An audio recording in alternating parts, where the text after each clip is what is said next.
poisonous cherry laurel trees.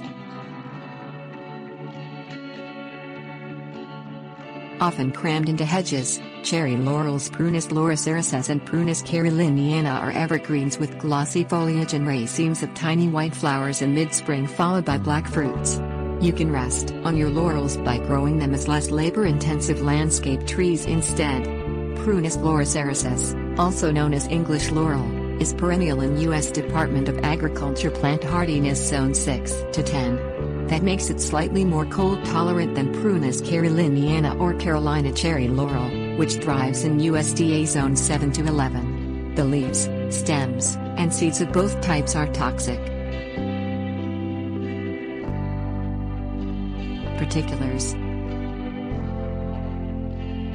a bit larger in most respects than its Carolinian cousin, English laurel can reach 50 feet, with 3 to 7 inch leaves and 3 to 6 inch racemes of half-inch, highly fragrant white flowers. The similar Carolina cherry laurel may attain 40 feet with 2 to 4 inch leaves and 3/16 inch white flowers and 1 to 3 inch racemes. Both species produce seedy, oval, half-inch red fruits which ripen to blue-black. Both also prefer rich, well-drained and slightly acidic soil in full sun, but will tolerate shade and may need it in the hottest zones. They can self-sow and become invasive. Pruning. If you wish your laurel to grow as a tree, prune it in late spring after it has finished flowering. Select the strongest and most central vertical shoot to be the trunk and lop off all the others at ground level. Then snip off any side branches on the lower 1/3 of the new trunk. Every spring, continue to prune any side branches from the lower 1/3 of the trunk until the tree is about 5 feet tall. The following spring, select 5 of the strongest branches from the upper 2/3 of the tree evenly spaced around the trunk to be the scaffold. After pruning out all other branches in the canopy, cut the selected ones back by 3 to 5 inches. Provision.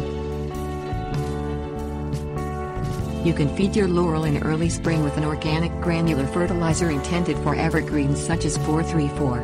If the tree is mulched, rake back the mulch before applying 1 pound of fertilizer for every inch of its trunk's diameter.